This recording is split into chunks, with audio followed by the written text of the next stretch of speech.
Hello audio check hello hello hello hello hello Khandu आया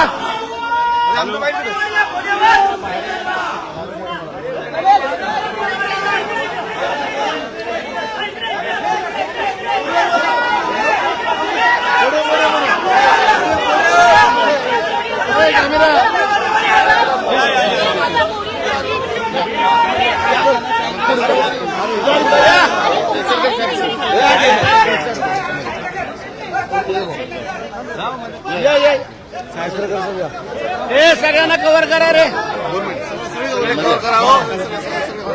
असे जरा कोपरा मारत मारत घ्या दिसतोस का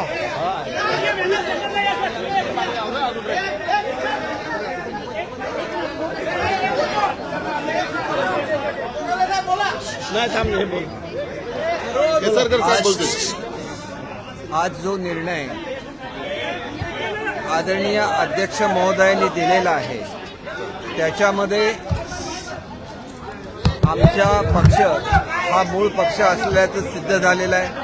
पूर्वीसुद्धा इलेक्शन कमिशनने तोच निकाल दिलेला आहे आणि जी ॲलिगेशन्स करण्यात आलेली होती की आम्ही व्हीपचं उल्लंघन केलेलं आहे किंवा एखाद्या मीटिंगला अनुपस्थित राहिल्यामुळे डिस्क्वालिफिकेशन होतं हे सुद्धा त्यांनी मान्य केलेलं नाही आहे ते आणि पक्षामध्ये मतांतर असणं आणि पक्षाचा आदेश मोडणं या दोन वेगवेगळ्या बाबी आहेत हे सुद्धा स्पष्टपणे सांगितलेलं आहे आणि त्याच्यामुळे पक्षांतर्गत सुद्धा लोकशाही असली पाहिजे हे पुन्हा एकदा सिद्ध झालेलं आहे। हा एका अर्थाने लोकशाहीचा विजय आहे आणि आमच्या पक्षाच्या व्हीपला स्पीकरने मान्यता दिली असताना सुद्धा आमच्या व्हीपचा आदेश मोडला याच्याबद्दल डिस्क्वालिफिकेशनची जी मागणी आम्ही केलेली होती ती सुद्धा त्यांनी अमान्य केलेली आहे। त्याच्यामुळे ती अमान्य होणं हे एका दृष्टीने आम्ही केलेली मागणी ही मान्य झाली नाही याचं सुद्धा थोडंसं जरी आम्हाला वाईट वाटत असलं तरी याबाबत काय करायचं हा अंतिम निर्णय वकिलांची चर्चा केल्यानंतर आमचे नेते श्री एकनाथजी शिंदेसाहेब घेतील। परंतु पक्षांतर्गत सुद्धा लोकशाही राहिली पाहिजे आणि एकच व्यक्तीचं मत म्हणजे पक्षाचं मत नाही हे निर्विवादपणे सिद्ध झालेलं आहे। त्याच्यामुळे पार्टीज विल म्हणजे पक्षाला काय वाटतं म्हणजे त्यातील सर्व नेत्यांना काय वाटतं याला महत्त्व हे स्पीकरने दिलेलं आहे आणि पूर्वीच्या सुद्धा सुप्रीम कोर्टचे जे निकाल आहेत त्याच्यामध्ये हे प्रेरित झालेलं आहे कारण शेवटी लोकप्रतिनिधींना जनता निवडून देत असते आणि त्याच्यामुळे जनतेच्या समोर ज्याला आपण जातो त्याला कोणता विचार घेऊन गेलो असतो हा सुद्धा मुद्दा महत्त्वाचा असतो। परंतु त्या मुद्द्याची चर्चा ज्यावेळेला आमच्याकडे निकालाची पूर्ण प्रत प्राप्त होईल त्यावेळेला त्याच्यावर आम्ही कॉमेंट करू शकू। पण आजचा जरी दिवस असा आहे की महाराष्ट्राच्या जनतेने आम्हाला युती म्हणून निवडून दिलेलं होतं आणि तो महाराष्ट्राच्या जनतेने दिलेला कौल आणि त्याच्याबरोबर आम्ही राहिलो पक्षाच्या विचारसरणीबरोबर राहिलो आणि एकच व्यक्तीला स्वतः पक्ष म्हणून त्या ठिकाणी मतं देता येणार नाहीत। कलेक्टिव्ह डिसिजन पक्षाचा असायला लागेल आणि पक्षामध्ये सुद्धा लोकशाही असायला लागेल हे त्या ठिकाणी आलेलं आहे। आणि 1999ची जी घटना आहे 2018 मध्ये ज्या दुरुस्त्या केल्या त्या सुद्धा या ठिकाणी गृहीत धरलेल्या नाहीत आणि त्याच्यामुळे एका अर्थाने आम्ही जे सांगत होतो की नवीन जी घटनेमध्ये दुरुस्ती केलेली आहे ती लोकशाहीला पूरक नाही त्याला इलेक्शन कमिशनची मान्यता घेतलेली नाही हे सगळे मुद्दे त्या ठिकाणी मान्य झालेले आहेत आणि त्याच्यामुळे या निकालामुळे लोकशाहीला प्रेरणा मिळेल। पक्षातले निर्णय हे सुद्धा लोकशाही प्रक्रियेमधून घेतले गेले पाहिजेत हे पुन्हा एकदा अधोरेखित झालेलं आहे। आपला लोकशाही मानणारा आणि लोकशाहीने चालणारा देश आहे आणि त्याच्यामुळे सर्वत्र लोकशाही पाहिजे पक्षाच्या घटनेमध्ये सुद्धा लोकशाही पाहिजे हे जे काही इलेक्शन कमिशनने पूर्वी सुद्धा प्रत्येक पॉलिटिकल पार्टीला कळवलेलं आहे त्याचीच अंमलबजावणी झाली पाहिजे हे आता निश्चित झालेलं आहे।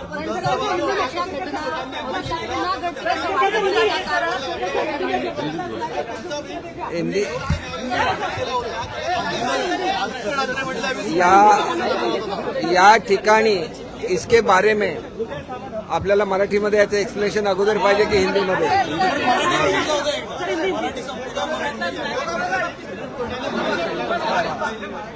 हे बघा, आपल्याला काहीतरी चुकीचं इंटरप्रिटेशन हे सुप्रीम कोर्टाच्या निर्णयाबद्दल केलं जात आहे. सुप्रीम कोर्टाने असं सांगितलं होतं की अगोदर तुम्ही आयडेंटिफाय करा की कुठली पॉलिटिकल पार्टी आहे आणि त्यानंतर तुम्ही त्या व्हीपला मान्यता दिलेली आहे आणि त्यामुळे त्यांनी तो निर्णय दिलेला होता.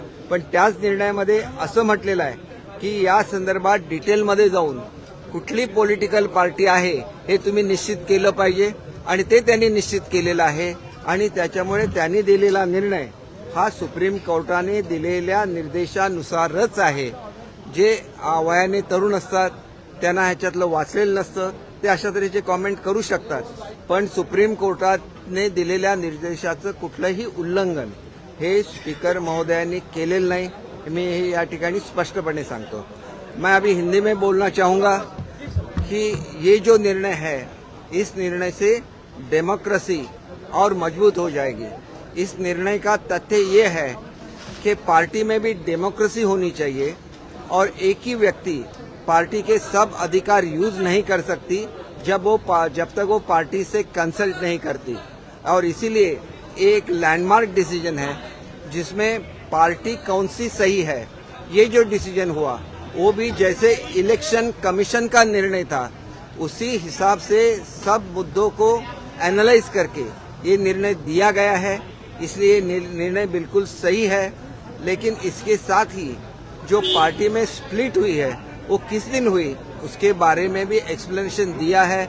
उसके बारे में क्या रिकॉर्ड सेक्रेटरीट के पास है उसके बारे में, ये तो सब जो होता है वो प्रूफ्स के आधार से होता है. जो डॉक्यूमेंट्स उनकी तरफ से दी गई थी, जो डॉक्यूमेंट्स हमारी तरफ से दी गई थी, उसका सबका एनालाइज किया गया है. और डॉक्यूमेंट्स में भी किस किस डॉक्यूमेंट में डिस्क्रिपेंसी है उसे भी साफ तौर पे कहा गया है. इसलिए ये सब जो निर्णय हो गया है इसकी वजह से डेमोक्रेटिक कंट्री तो हम है ही है, लेकिन इसके साथ जो भी